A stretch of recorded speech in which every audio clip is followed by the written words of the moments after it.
Holy jeez, it is freaking cold. I was just outside taking some photos here. I'll put it right here. Bloop. I hope that was worth it. I haven't even edited yet. Anyways, let me preface the situation. We decided to go on our first car camping trip, our first winter car camping rendezvous, if you will. And I'd say it's our first legitimate, well, we were just down in San Diego doing some van camping down there, but that doesn't count. Right now, there's about 4 to 6 feet of fresh powder outside. So I think this equates to being an actual legitimate winter car camping escapade. Why we're up here, China Peak, which is the local ski resort up around Huntington Lake, California. It was their opening day today. We weren't able to get up here today. That's why we came up tonight, because we want to hopefully get first chair tomorrow with bluebird skies.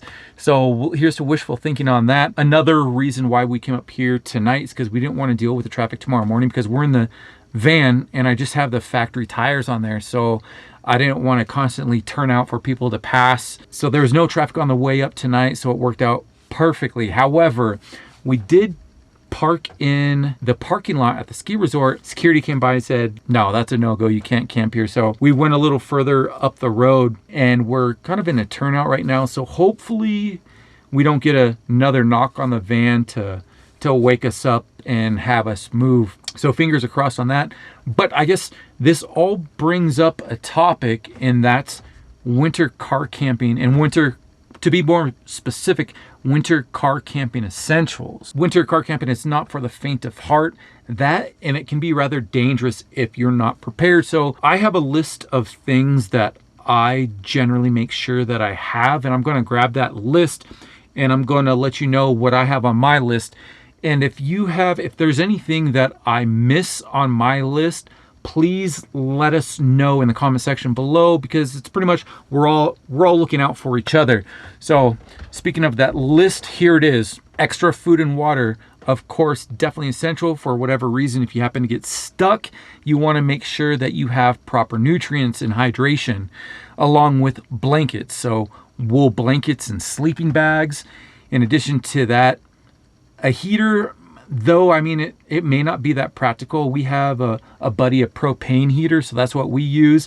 I mean, there's other options, better options out there as far as diesel heaters, because that's dry heat, as opposed to the propane, which produces condensation, moisture, which can be bad. So you got to be careful with the propane situation. It is rated to be used indoors, but we still make sure that the vehicle is properly vented. Going back to kind of like the roadside assistance, a shovel, chains, recovery boards, just in case something unfortunate happens where you slide off the road, or if there's someone else that is stuck, you can help them out.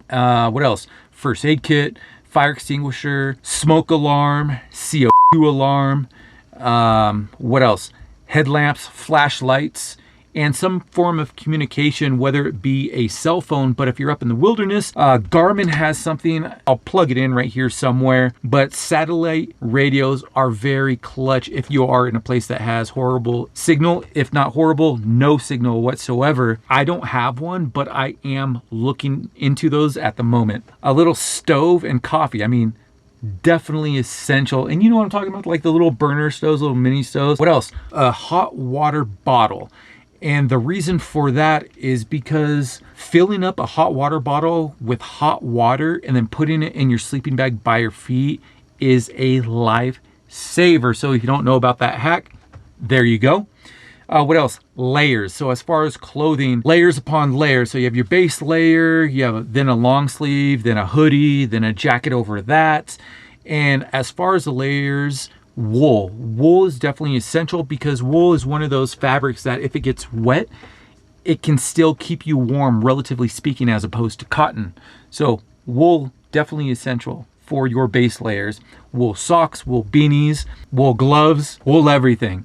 So that's like a jump starter, where it's like a battery that has the little prongs that you put on, and you just turn that on, turn on your car, and you're ready to go. So that's been a lifesaver for me, quite literally.